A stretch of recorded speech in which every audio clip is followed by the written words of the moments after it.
Hey there, so I wanted to run you through the actual auger on the King 1.7. Now, if you go through and have a close look at it, first, there's not a massive range of bits. We find that everyone really likes the 300mm bit.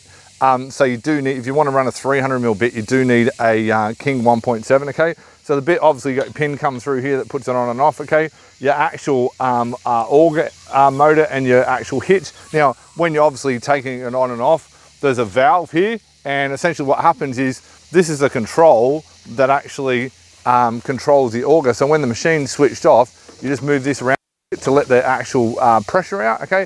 Then once you let the pressure out, basically what happens is you can turn this valve, okay? And you can just unbolt this and then essentially just take it off, take the actual auger off. So what we're actually gonna do now is fire the machine up. Our friendly operator, Clint's gonna come over. Clint, come on down, right? He's going to fire the machine up. We're going to actually use the auger and just essentially dig a hole straight in this ground, in this paddock, right?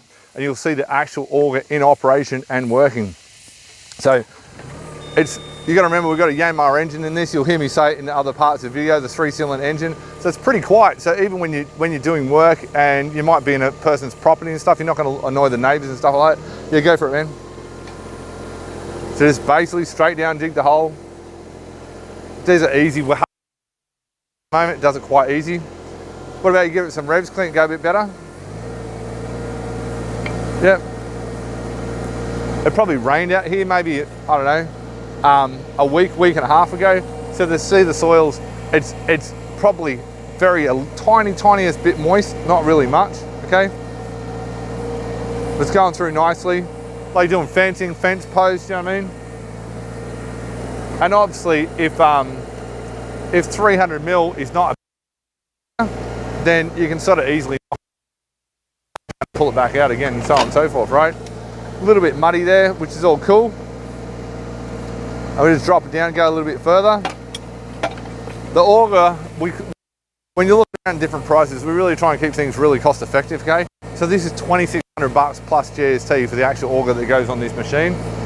And so it's just going through the dirt, nice and easy. Nice, the purring of the Yanmar engine. While he's digging that hole, it's probably worth mentioning to you, people always freak out, they go, where are they made, right? And obviously they're made overseas in China and so on. But you've got to understand this part, all these components, and there's a whole heap of these componentry in there, and the part that brings the machines down, everything's steel, okay? So, steel chassis, steel beam, steel boom, steel here, steel here, all the steel parts, right, is the parts where they save money by manufacturing them overseas in somewhere like China, right? And the reason why, okay, because the labor is so much lower. So I've got the Japanese engine, Japanese pumps and so on and so forth. And get the end result. I spec these up to my own specs to get them going. So that's the auger, pretty simple, pretty straightforward.